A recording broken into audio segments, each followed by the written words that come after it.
Well, conference realignment is up in the air for the Ducks. They're at the center of all the discussions right now with regards to the Pac-12 and the Big Ten. So what should Oregon fans want? Here we go. You are Locked On Ducks, your daily podcast on the Oregon Ducks, part of the Locked On Podcast Network, your team every day.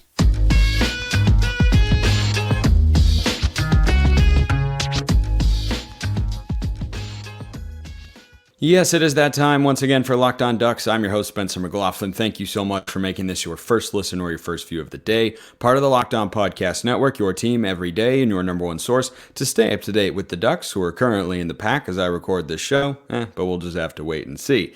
Like, comment, subscribe, rate, review, please and thank you wherever you listen to or watch this show. Got a new recording spot for you today because I'm on the move all the time. That's kind of how I roll in the summer months. Conference realignment, and then we'll talk about some actual football because there's going to be football played this month. Oregon's first game is less than a month away. How about that? But everybody wants to know about conference realignment because it's the biggest story in sports right now, frankly. Bigger than anything you could have in the NFL is the Pac-12, 8, 9, 10, 11, whatever it is, going to implode? Is it going to survive? The indications, my gut feeling, are no, it is not. Now, that is contingent upon, according to both John Canzano and Pete Thamel, and common sense at some level, what Oregon does.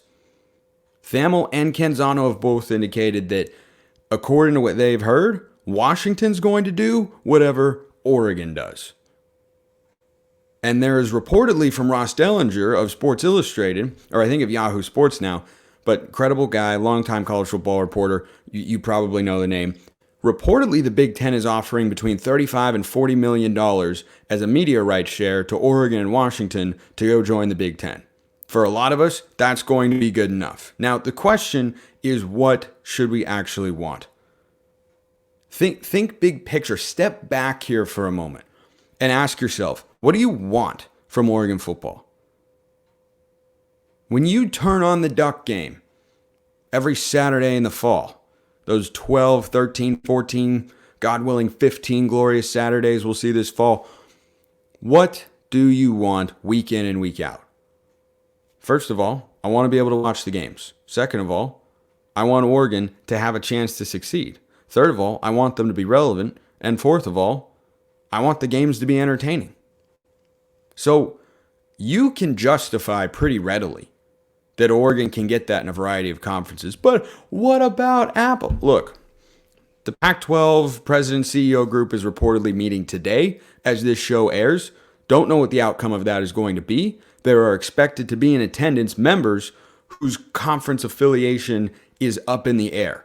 But they are going to hear, I think, more final details on the media deal, understand what it is, and decide whether or not they're going to sign the grant of rights. I do not believe it is the end of the world if Oregon signs it and the Pac stays together with the remaining now 8 schools, as it appears Arizona has gone to the Big 12. I don't think that's the end of the world. You can dominate the Pac and be a perennial playoff team. Winning the Pac-12 is going to be an automatic playoff berth in the 12-team era. That is a fact. Even if the league goes down to 8 teams compared to the 12 they had in June of 2022. Colorado, Arizona, Big 12. USC, UCLA, Big 10. If you add 4 G5s and you have 8 Power 5 holdovers, guess what you are? The same as what the Big 12 was when Oklahoma and Texas left. Before they added Colorado and Arizona. Nobody was talking about them as, are they even a power conference? No, they are. They're just a weaker power conference. So I don't accept that premise that you have to be in the Big Ten to be relevant. No, I don't think so. But we're not going to be able to watch it on Apple TV. I got news for you all. This is going to become an increasingly streaming heavy world. You don't have to like it. You don't have to love it, but that's where it's going.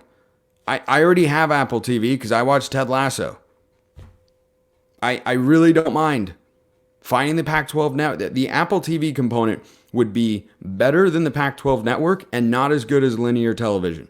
And it's also unclear because we don't know all the details of the deal, and that's perhaps what they're going to try and hammer out today, whether there would be a stronger linear component or whether Apple would sublease more games to a linear cable partner like ESPN so that they can have a late night window, or Fox so they are not completely left out of, West Coast late night football and such. We don't know. We don't know. Now, is the argument to just move on from that deal entirely valid? Sure. I see that. I understand it. Perhaps it's the traditionalist in me that's saying, no, I don't want that to happen. I want the pack to stay together as best it can, but it feels like the momentum is going in the other direction. And it feels like financially, Oregon will be set a pretty good ways behind if they took this deal, at least at the start, compared to other conferences. Okay, that's true. Now, if these elevator clauses that have been thrown around are legit and the Pac-12 could actually get beyond the ACC's deal, well, then you'd actually have something there. But is Oregon willing to wait for that? I think they're the program, along with Washington, most capable of doing so and undergoing, a financial gap that's more significant at the start and becomes less significant over time. But I'm not that worried. I'm not saying it's of no concern, but I'm not too worried about Oregon being unable to keep up financially. If you look at the revenues of athletic departments across the country, Oregon is not in the top 5. They are not in the top 10. I don't know that they ever have been, and yet they have finished in the top 5 or top 10 on many occasions. So not incredibly concerned there, though I understand people who are. It's just not where I come down on it. I think you can be a big fish in a small pond going forward. Is it a smaller pond without Colorado and Arizona? Sure. Are we going to sit here and pretend like Colorado and Arizona were football powers? No. I hope not, because that would be a misrepresentation of the truth. Did I want them to leave? No. Is the Pac better off if they'd stayed? Yes, absolutely. Of course. But you're not losing a ton there from a football competitiveness standpoint. As long as you have Oregon, Washington, and Utah, and you can find one other school to be a consistent contender, be it Stanford or Oregon State or whoever would, still be remaining in the Pac at that point in time, I think you can cobble together enough. I don't think it's great, but I think it could be enough. Now, if the deal is primarily streaming and coaches are worried about that on the recruiting front and, are people going to watch your games? Is your brand going to take it? Oregon's brand is very well established. We also live in the age of mass media, so I don't think their brand would just completely die. It could maybe go down a touch. I'll grant you that. It's a lot easier to find games on linear television than it is on Apple TV. It's also easier to find games on Apple TV than it is on the Pac-12 network for large swaths of the country. So I think that has to be factored in as well. And Oregon's had an exposure problem with the Pac-12 network for the last 12 years or so. We've managed to do all right for ourselves, generally speaking. So I understand the frustration there. I understand the desire to be in the Big Ten or the Big 12 because they have stronger linear components, it seems. But the world is evolving. And look, would it be a risk? Yep, absolutely. Not going to try and argue with you there. Sometimes risks pay off and sometimes they don't. They haven't paid off for the Pac-12 as they tried to put together their media deal over the last year. They reportedly had a deal. They could have taken the deal with ESPN and Fox that the Big 12 got. They thought they could get a better one. They thought they were going to be able to get more for teams than they were actually going to be able to receive. That risk did not pay off. It was a gamble. Some gambles in life and sports and business pay off. Other ones do not. The Brooklyn Nets was a gamble. The Toronto Raptors with Kawhi Leonard were a gamble. One never got past the second round, and one won the NBA Finals. Depends. And people who are not on board with taking that sort of risk, I get it. I do. You have security, stability, assured relevance in the Big Ten, and then there's also this hilarious storyline that USC doesn't want us there. I got to be honest. That's pretty darn funny. That is pretty hilarious. That they have orchestrated this entire demise of the conference and its, impending doom, which I do get the sense is going to play out at some point, whether now or in the near future, probably now. And USC has been working behind the scenes to not get Oregon in. I think that's pretty funny. And a testament to where Oregon's at as a program, in a pretty good spot, recruiting-wise and on the field. So, let's talk about what will happen on the field this year. But another off-the-field topic. If you're going out to make a wager for your small business this year, it's going to be a high-stakes wager if you're going to make a new hire, because it always is. And you want to be 100% certain you have access to the best qualified candidates available. That's why you have to check out LinkedIn Jobs. LinkedIn Jobs helps find the right people for your team faster and for free. Go in there, create a free job post in minutes, talk about and find out how easy it is to make that job post. Add the purple hashtag hiring frame to your LinkedIn profile to spread the word that you are hiring. Simple tools like screening questions make it easy to focus on candidates with just the right skills and experience so you can quickly prioritize who you'd like to interview and hire. It's why small businesses rate LinkedIn Jobs number one, that's numero uno for my Spanish-speaking crowd out there, in delivering quality hires versus leading competitors. LinkedIn Jobs helps you find the qualified candidates you want to talk to faster. Post your job for free at linkedin.com/lockedoncollege. That's linkedin.com/lockedoncollege to post your job for free. Terms and conditions do apply. Got the green cup for the second segment sip. Little Oregon green. Yeah, we like that? Yeah, hope so. Just a couple more closing thoughts on all this realignment stuff. I really don't want Oregon to be playing in the Big Ten for a variety of reasons that if and it kind of seems when that ultimately comes to fruition, we're just going to have to react to at the time. But there are a lot of reasons why I don't want that. But principally among them, and I'm not being facetious, I'm not being sarcastic here. This would suck for Oregon State and Washington State. It would absolutely suck. Those are two programs, those are two schools who have worked to put themselves in a better position than they once were. And they have achieved that. And their reward for making good hires, for making a commitment, for showing up to stadiums, for caring enough about their programs to demand that the right hires be made, winning football games, having to do more with less, their reward for that could be that they'll get relegated to the Mountain West. And that would stink. That would really, really stink. I would hate that for both of them. I would hate that for both of their fan bases, and I would seriously hope that Oregon fans out there listening to or watching this, if that does end up happening, would not be spiteful towards the Beavs, because that would stink. And the game formerly known as the Civil War, we haven't come up with a name with it yet, so I don't really know what we're doing on that front. But that game, there is a decent chance that it could go away. It might come around every few years, but I don't know that it would be an annual tradition. Because I don't know if Oregon in a Power 5 would want to risk playing a good G5, because then there's more to lose than there is to gain. And I would hate that. I really, really would. And there's been nothing to indicate that Oregon State and Washington State can do anything but get left behind. And that sucks. It really, really sucks. And I hope it doesn't happen. But my prediction right now, as I'm recording the show late on Thursday night, the 3rd of August, That's kind of how it seems it's going. So, also just a quick note for my everydayers out there, and then I promise we'll get to real football here. This is the last show I'm recording the night before the shows are going to air. We're starting to get into game breakdowns next week because the season is right around the corner. But I'm going to be out of town and most likely unable to record a show if needed. If something big breaks, I will try, but no promises. You can always engage with me, though, and I'll have extended conversations with you all in there. YouTube comments, or hit me up on Twitter at smalls_55 or at LockedOnDucks. DMs and mentions wide open. This question came in from Nathan. By the way, that first segment was driven by a question from Casey, who said, would you rather Oregon end up in the Big 10, Big 12, or see an ACC Pac mashup and just call it the Coastal Conference? Yeah, I'd take the third one. I would take the third one, but frankly, I'd rather the Pac just stay together. I don't want Oregon State and Washington State to get left behind. I legitimately don't. That's what I want. But an ACC Pac mashup, yeah, it'd be fun. But I'd rather they end up, if I had to prioritize it, Pac first. Honestly, ACC, Pac second. Big 10 second, ACC Pac third, Big 12 fourth. That's how I'd rank those. All right, this question from Nathan, talking actual football here. You mentioned O-line as a potential tripping point for the Ducks. Do you think they'll figure it out enough to beat Texas Tech? I feel like they should figure it out by Pac-12 play, right? The upside is there, so are you more concerned about how long it takes or the fact that it's a new coach?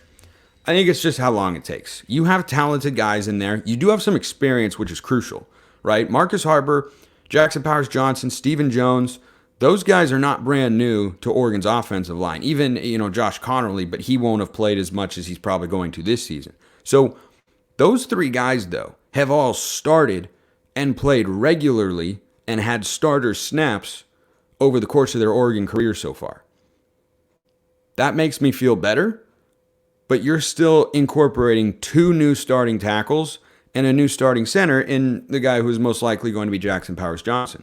I love JPJ. He grades incredibly well on PFF. He looks really good on the field. He's an awesome dude. Like, he is prototypical stud 4-star offensive lineman. He is so darn solid across the board. But it's going to be a new position for him. And I mentioned this on a recent episode, and I really feel this way.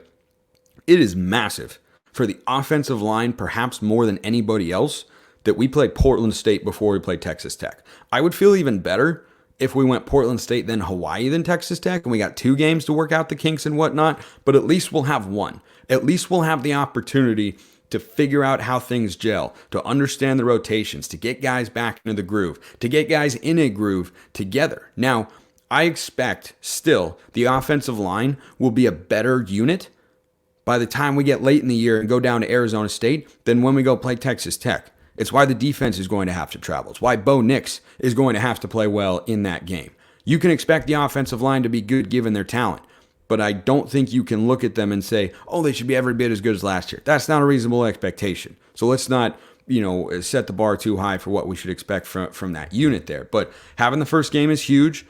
I think they'll be better by week 2, but I think they'll be at their best by the time the season comes to a close, because it's about chemistry, communication, and moving together in one unit. Understanding the snap count, the field, the rhythm, the audibles, everything about that, right? How you deal with stunts, how you deal with man versus zone blocking schemes on given plays, how you work together on double teams, everything like that. And we don't know at this point in time, we'll probably find out as fall camp goes along, what exactly what exactly the lineup is going to be. Like, you've got Junior Angelau now. They brought in Ishad Strother from East Carolina, who was a starter over there. Now, I think he's more of a depth piece, kind of a Dawson Jaramillo type from the last couple of years, which means he could see the field in key moments. But, Angelau is coming off a knee injury. I think that's really what the Strother edition was about, is Angelau, we didn't see him in the spring game. He's coming off of a knee injury, expected to be able to play, is my understanding. By the way, so is Terrence Ferguson. He's expected to be okay, starting tight end. We really need him this season because he's a part of that blocking unit too. So I think that Strother's probably a depth piece for in the event that Angelau were to go down. But it's the interior of the offensive line that I feel really good about.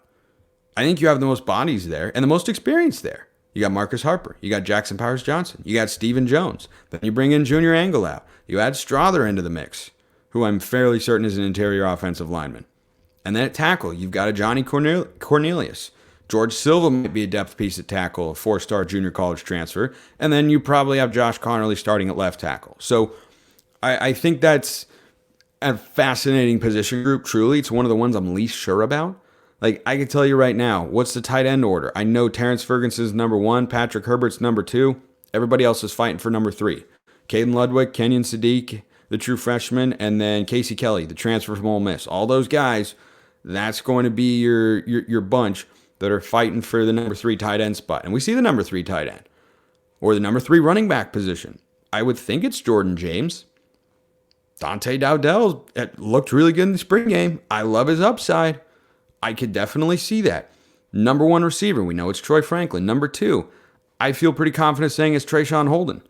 But could be Gary Bryant. Who starts in the slot? Tez Johnson or Chris Hudson? How do you rotate these guys in? A lot of questions there. But still, the offensive line is the one where I say, look, I can almost guarantee that you'll have Jackson Powers Johnson at center and Josh Connerly at left tackle. I don't know that I can guarantee much else. My next most confident pick would be a Johnny Cornelius right tackle, but I don't think that I can say that with 100% certainty right now. And the 2 guard spots, gosh almighty, they could go so many different ways. Angelau, Harper, Jones, you got experience, you got talent, you've got guys who have been in the room, who haven't been in the room. You got a little bit of everything there. And that's going to be a fun position group to battle with as well. And a good test for Alik Terry. Alik Terry's got to get these guys working together. And I think it's a great situation for him to come into. He's got some talent, has to work in some newcomers, but also has some experience who can kind of, give him some confidence or give him some stability and assurance in terms of what to expect from him on a daily basis. We have another mailbag question on today's show. It comes from Oregon XYZ, and it's something we need to be looking for on the defense today.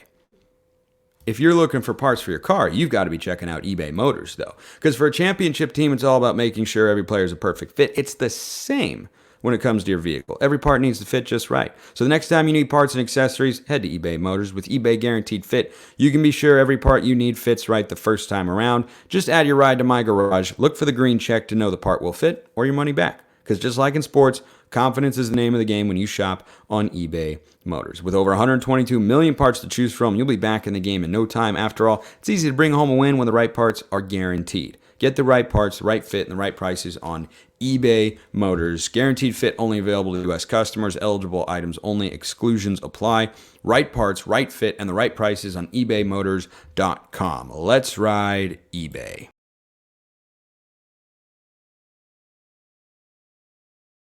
Yeah, that's right. The rarely seen third segment sip. When I have to double up on ad reads, you have to supplement with another sip to keep you going. So, last question of the day here as I send you off into the weekend. From Oregon XYZ. Spencer, you talked about a fantasy team today. That was from a past episode, of course. What would be your fantasy defense of Oregon players since the past 20 years or so?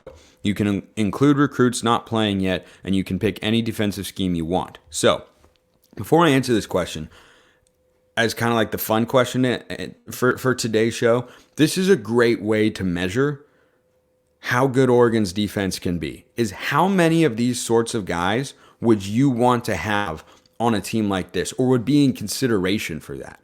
Because when you look at the best defenses Oregon has put together, best one of the last 15 years, 2019, they allowed under 20 points a game. They were dominant. They had an elite secondary. When I put together this roster here, I looked at that team, and that's where I jumped to first. I was like, okay, which guys from that team do I have to have on this fantasy squad of defensive guys? And so I'm looking to see this year for Oregon's defense, who's going to pop into that sort of guy? Is Triquez Bridges going to take another step and become a dominant shutdown all-conference corner? Is Evan Williams going to be the sort of safety that we've been missing, not seen since Verone McKinley, really? A free ball, which I guess was just 2 seasons ago, but a truly big-time roaming, playmaking free safety on the back end? Or does Brian Addison make another jump, who made a lot of good plays last year and did a lot of really good things? At the linebacker level, who do you think of as an impact player who can be versatile? Who's been dominant on the defensive line? Those are the sorts of players that Oregon's got to start not just recruiting, but developing as well on the defensive side of the ball. And when you're Dan Lanning, Tosh Lupoi, you bring in that sort of defensive pedigree, you have to be able to bring that. You have to be able to bring that to fulfill on the promises of the high-level recruits that Oregon's been bringing in for the last several years. So when Oregon has a truly dominant defense, you're going to be able to think of 4 or 5 guys that are either NFL players or high-end college players and say, yeah, I remember him being there and he was really, really good. So the 2019 Oregon defense, for instance, I'll do the fantasy lineup to end the show in just a sec, but I think Kayvon Thibodeau, dominant, secondary, ballers across the board, and your linebackers, a really solid player in Isaac Slade-Matuatia, and Troy Dye, who's one of the most effective Oregon linebackers of the last 15, 20 years. So I'll go a 4-2-5 scheme because that's very in, and that's what the Ducks have right now. My defensive line across the board was pretty easy if we're talking the last 20 years or so. It was the easiest position group to pick. It's Kayvon Thibodeau. On the inside, I'm taking Haloti Ngata and Eric Armstead, and then I'm putting DeForest Buckner at the other side. I don't know that anyone can actually argue any of those picks. I would take Defoe and Kayvon over Dion Jordan, who would just miss the cut there, but I really think those guys are all in a class of their own. So those two make it easy. In the secondary, at one cornerback position, I am most definitely going to go with Christian Gonzalez. He's a first-round pick. I know he was only a Duck for a year, but he was still a Duck, and we took him from honorable mention to first-team All-Pac-12 to the first round of the NFL draft. And that's a guy that I will take on my team any time of year. So he's one cornerback. Now, for the other one, I went back and forth here. I really, really did. But I ended up landing on Ifo Ekpreolomu. The guy I was bouncing back and forth with, there were kind of a couple. Walter Thurman III and Troy Hill. Troy Hill had a really kind of underrated Oregon career, but then you looked at what he did in the pros. He was really, really good. So I'll take those two as my corners, Gonzo and Ifo, who was an All-American. Nickel safety, Javon Holland. Next question. There's no bet. I don't know the next time Oregon will have a nickel safety as good as Javon Holland. The guy does everything, makes plays at all three levels, and he's a stud in the NFL. Free safety. I am a big, massive John Boyette fan. I really, really am. So I loved everything about him. He was just a baller. He was just a gamer. He's a hard hitter, did a little bit of everything. Strong safety. I'm going Patrick Chung. And I love this unit. Again, a lot of names I left off the list that you could have put in there. But I think at one safety, I'm going John Boyette. I'll take Chung at the other. At one corner, I've got Gonzo. The other, I've got Ifo. Holland is my strong safety. I know his career didn't end the way we quote-unquote wanted it to. He was only second team all Pac-12. But I'll put Noah Sewell as one of the linebackers. And the other one, it's pretty tough. It's pretty tough because there are a lot of guys who are good, a lot of guys you could go with. I landed on Casey Matthews. There were, again, a lot of other names you could put in there. But I'd go Noah Sewell. I'd go Casey Matthews as well. Those would be my linebackers. Javon Holland, John Boyette, Patrick Chung, Christian Gonzalez, Ifo Ekpreolamu, Kayvon Thibodeau, Haloti Ngata, Eric Armstead, DeForest Buckner. Hopefully Oregon gets a lot of those sorts of guys on the defensive side of the ball coming through in the next several years. That's what we need to build the sort of unit that we want Dan Lanning and Tosh Lupoi to build. Appreciate everyone listening. I will see you next time. Have a wonderful rest of your day, and go Ducks.